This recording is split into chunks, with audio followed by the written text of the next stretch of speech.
países que no tendrían que inmiscuirse, pero se inmiscuyen en los asuntos internos de México, han comenzado una embestida contra este gobierno, el gobierno de México, el gobierno de la Cuarta Transformación.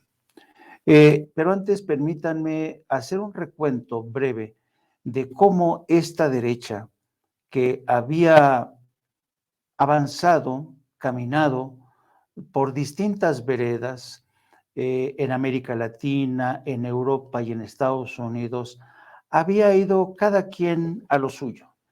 En Europa, la derecha fascista, nazista, ya sabemos en qué terminó tras el fin de la Segunda Guerra Mundial. En Estados Unidos, la derecha siempre ha tenido un enemigo común, el comunismo, que según ellos puede instalarse en su patio trasero, América Latina, América Central, México en particular.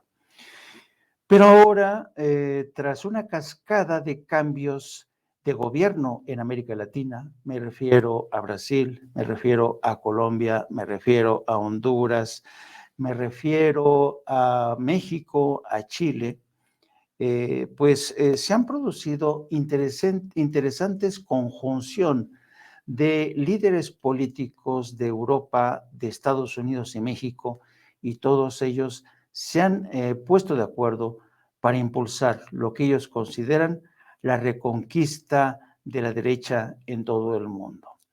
Una de las primeras señas de esta reconquista arrancó hace aproximadamente 4 meses, cuando el expresidente de México, Felipe Calderón, asistió a la reunión anual de la FIL, la Fundación para la Libertad Internacional, una organización que preside Mario Vargas Llosa.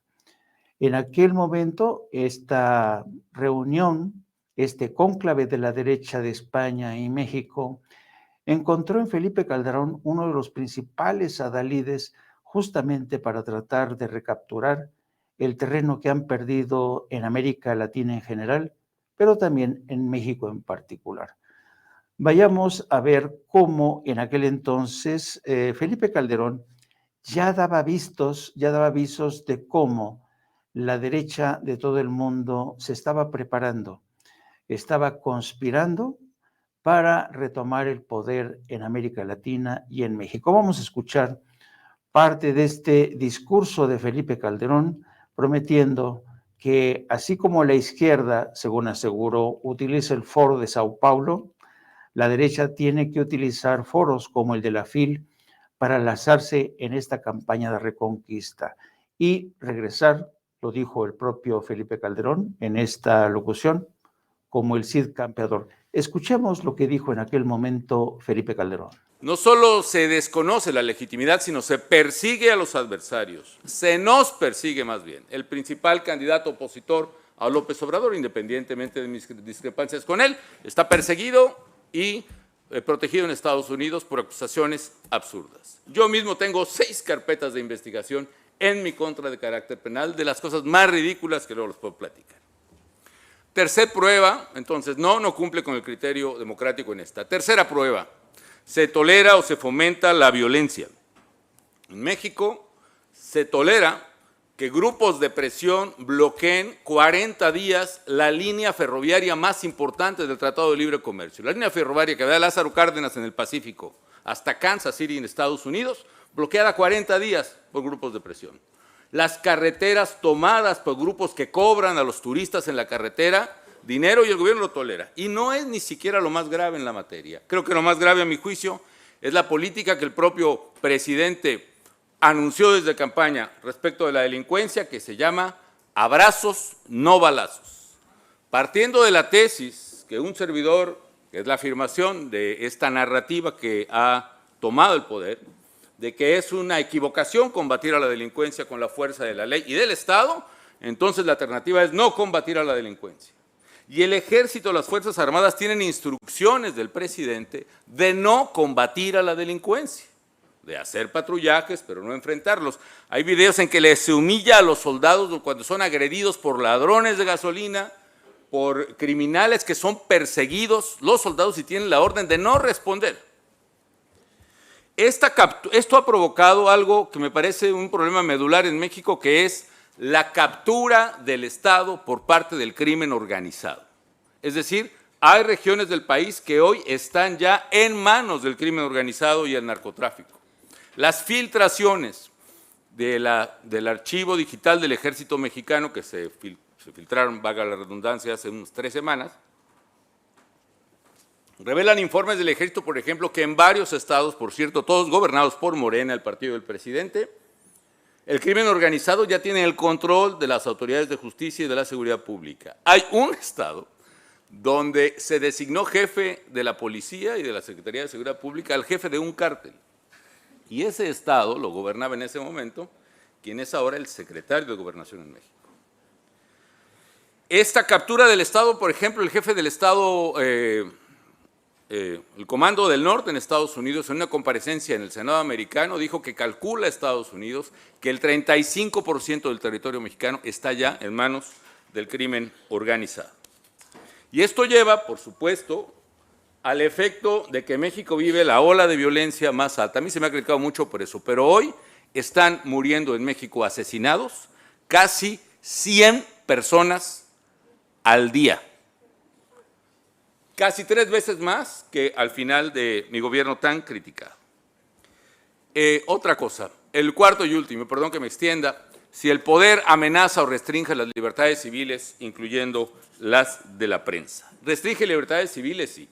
Ante la falta de participación política, y eso me referiría hacia el final de mi exposición, organizamos un movimiento maravilloso que se llamó México Libre, con mucha gente que quería participar en política. Y en tiempo récord, en menos de un año, afiliamos a 260,000 mexicanos a través de una aplicación en teléfonos inteligentes supervisada por el INE. Hicimos 242 asambleas distritales de 300 posibles. Y teníamos el registro a las 2 de la tarde por unanimidad en el dictamen del Instituto Electoral. Vino la presión del gobierno y a las 5 de la tarde nos habían quitado el registro. Vaya, antes nos hacían fraude electoral, ahora ni siquiera nos dejan participar. Restringe las libertades porque hay un ambiente de linchamiento a quien critica el gobierno. Ejemplos de periodistas que han sido sacados de los medios de comunicación donde participaban: Carlos Loret, que era el áncor estrella de Televisa, fue sacado de Televisa, el propio Víctor Trujillo, en fin, muchos otros. Ahora denuncian desde medios independientes e internet la corrupción del gobierno actual de México, a pesar de que dice que se acabó la corrupción. Han sacado videos del hermano del presidente recibiendo dinero en efectivo, otro video de otro hermano del presidente recibiendo dinero en efectivo, videos de colaboradores recibiendo dinero en efectivo. El periodista, desde la presidencia, ha sido atacado de manera tal que, contra la ley, violando los datos fiscales que son reservados, el presidente mismo publica su ingreso, la casa donde vive y el valor de la casa donde vive. Y este hostigamiento viene a todos quienes discrepan o discrepamos. Por ejemplo, el presidente en sus 3 años y pico de gobierno, ¿saben cuántas veces me ha mencionado? 830 veces. Yo creo que hay, como dije alguna vez, siguiendo una caricatura que le ponía, una película de caricaturas que le ponía a mis hijos cuando era chiquitos, algo anda mal, ¿no? Decía el cochinito en la película de Toy Story, en fin. Hay una cosa ahí que está mal, en fin. Bueno, amigos, termino con una reflexión y una propuesta. Primero, esta acción de la cual habla brillantemente Moisés Naim, que han citado varias veces, de las 3 Ps, populismo, que como bien dijo el presidente Zedillo, es la propuesta de soluciones fáciles a problemas que no tienen soluciones fáciles, la culpa a los adversarios, la polarización, que es la demonización sin descanso del adversario, y la división del imaginario colectivo en 2 grupos, una élite corrupta y codiciosa y el pueblo sabio y bueno, como él mismo ha definido al pueblo. Y en esa élite corrupta y codiciosa están las minorías que les conviene que estén. Están los ricos contra los pobres, están los españoles contra los indígenas, están los blancos contra los mestizos, están los patrones contra los trabajadores. Y en esa polarización está precisamente la quiebra de México. El tercero, la posverdad. No se trata solo de contar mentiras, sino negar la existencia de una realidad que sí es verificable. Por ejemplo, esto del dinero en efectivo que está en videos.